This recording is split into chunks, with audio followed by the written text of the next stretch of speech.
আসন গ্রহণ করবার জন্য অনুরোধ জানাই।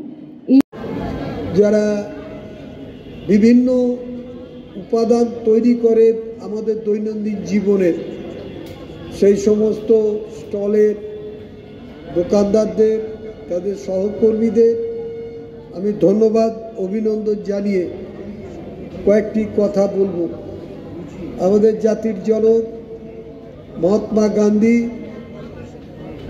আজকের স্বদেশী জিনিসটাকে প্রতিষ্ঠিত করবার জন্য নিজে হাতে চরকা কেটে সেটাকে কিন্তু বস্ত্রে রূপান্তরিত করে ওই সুতো দিয়ে বিদেশি জিনিসকে বর্জন করে স্বদেশী জিনিসকে আমাদের সেই পরাধীন ভারতবর্ষে তিনি ডাক দিয়েছিলেন।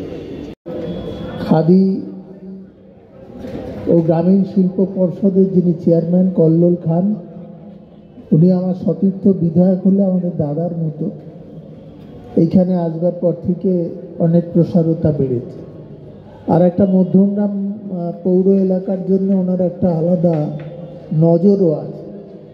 এছাড়া উপস্থিত আছেন আমাদের মিন্টু সাহাজি, আমাদের কর্মাধ্যক্ষ জেলা পরিষদের, আমাদের বিষ্ণু দাস সাহেব আছেন এখানে। অতিরিক্ত প্রোডাক্টসগুলো এখানে ডিসপ্লেও করা হয়েছে। আপনাদের সবাইকে অনুরোধ করছি, সবাইকে নিয়ে আসবেন, মেলা দেখবেন, জিনিসগুলো কিনবেন, আমাদের তাঁতিদের এবং শিল্পীদের একটু সাপোর্ট করবেন। আর বিশেষ কিছু বলছি না, আপনাদের টাইম নষ্ট করছি না।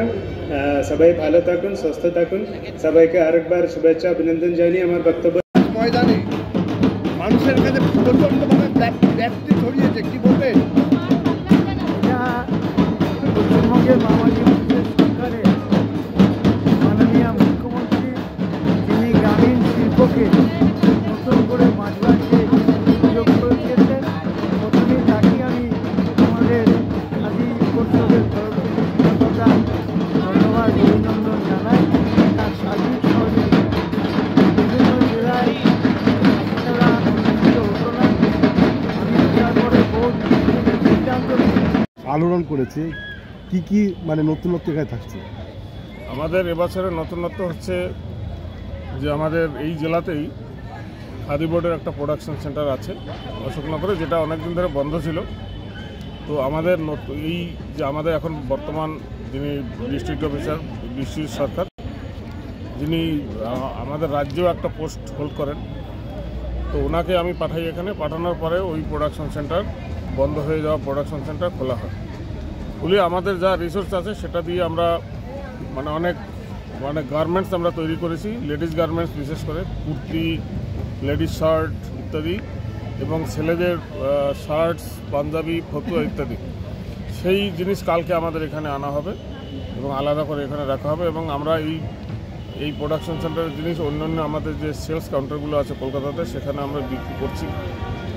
এটাই হচ্ছে এই এটা একটা বন্ধ কারখানা খোলা একটা নিঃসন্দেহে একটা বিরাট ব্যাপার। এবং এটাই হচ্ছে খাদি তো সেই পুরনো দিনের কনসেপ্ট, সেই পুরনো দিনের কনসেপ্টের সঙ্গে সঙ্গে আমরা নতুন নতুন ড্রেস আমরা তৈরি করছি। আমরা বাইরে থেকে ডিজিটাল প্রিন্ট করে এনেছি কাপড়ের, এবং সেটা থেকে আমরা ড্রেস ম্যাটেরিয়াল তৈরি করেছি, এবং সেগুলোই হচ্ছে নতুনত্ব। অনেক অনেক ধন্যবাদ আপনাকে। Thank you. আচ্ছা দাদা, জানতে পেরেছি এই পুরা মেলার নাকি আয়োজনটা আপনিই করেছেন, আপনার পরিচালনায় চলছে, আপনার পরিকল্পনায় চলছে। তার ব্যাপারে বিস্তারিত কিছু আলোচনা করুন আমাদের এই যে চ্যানেলের মাধ্যমে। আপনার এই প্রতিভা, আপনার এই সংগঠনের যে সাংগঠনিকতা, সংগঠনের যে আপনার দক্ষতা, এটা যেন আরও প্রসারিত হয়। সংক্ষিপ্তভাবে বলুন দাদা। হ্যাঁ, এই মেলাটা হচ্ছে খাদি গ্রামীণ মেলা।